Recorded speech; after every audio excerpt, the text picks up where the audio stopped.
Hello बच्चों, let's read the given question. The question says following diagram performs the logic function of. So यहाँ पे दो NAND gate हमें दिए हुए हैं and we have been asked के यहाँ पे जो फाइनल हमें आउटपुट मिलेगा वो किस गेट का होगा, whether it is of AND gate, whether it is of NAND gate, whether it is of OR gate, whether it is of XOR gate. So basically ये दो गेट यूज करके हम कौन सा गेट बना रहे हैं that we are interested in finding. So इसे समझने के लिए वी नीड टू अंडरस्टैंड के जो यूनिवर्सल गेट्स होते हैं, यूनिवर्सल गेट्स, इनके रेपिटेड यूज करने से हमें बेसिक गेट्स मिलता है. तो ये चीज हमें दिमाग में क्लियर होनी चाहिए. रेपिटेड यूज मींस एक से ज्यादा. अगर यूनिवर्सल गेट, दो टाइप के यूनिवर्सल गेट है, नैंड एंड नॉर.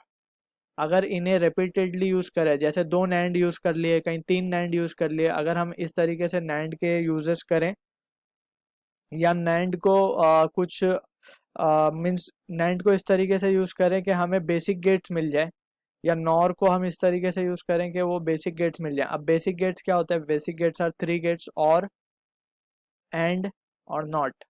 सो अगर यूनिवर्सल गेट्स जो है बेसिक गेट्स में कन्वर्ट करके देते हैं अगर रिपीटेडली यूज किए जाए तब.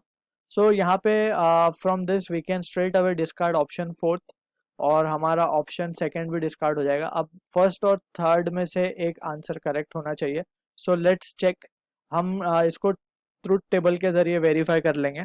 सो यहाँ पे हमारे पास ए और बी गिवन है, ऑलराइट. और हम सर्टेन थोड़े से combinations of out input select कर लेते हैं, 0011 0101, ऑलराइट. और इसके करस्पॉन्डिंग हम पहले तो यहाँ पे आउटपुट चेक करते हैं. अगर मैं इसे स्ट्रक्चर को रीड्रॉ कर लूँ यहाँ पे, so that we can have a better understanding. So ये दो इनपुट हमारे हैं और this is the first NAND gate. इससे निकले दो आउटपुट, फिर से दो इनपुट.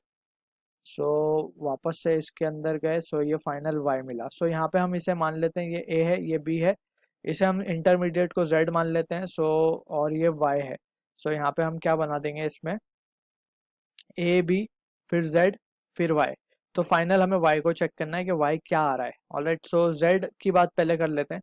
नैंड है तो नैंड में हमेशा याद रखना है कि जब both the inputs are high so output low होगा. सो बोथ द इनपुट्स यानी कि a और b अगर 1 1 हो गए तो output will be low. Alright. So बाकी सबके लिए ये हाई होगा. So this is the NAND gate we have constructed. Now अब सेकंड नैंड गेट आ गया. अब जैसे कि यहाँ पे 1 था तो यहाँ पे 1 1 हो जाएगा. Z1 आया है सो दोनों तरफ 1 1 जाएगा.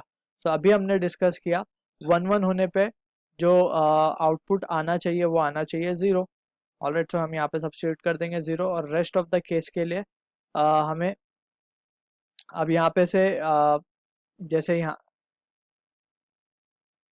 सॉरी, ये 0 यहाँ पे आएगा क्योंकि ये Z1 था तो दोनों में 1 1 गया. तो अगेन यहाँ भी 0, यहाँ भी 0. और फाइनली जब ये 0 होगा तो जब हम 0 देंगे इसे तो ये भी 0 होगा और ये भी 0 होगा. तो फाइनली आउटपुट हमें 1 मिलेगा. Alright. Because we have studied के जब both the inputs are low तो आउटपुट हाई आएगा फॉर नैंड.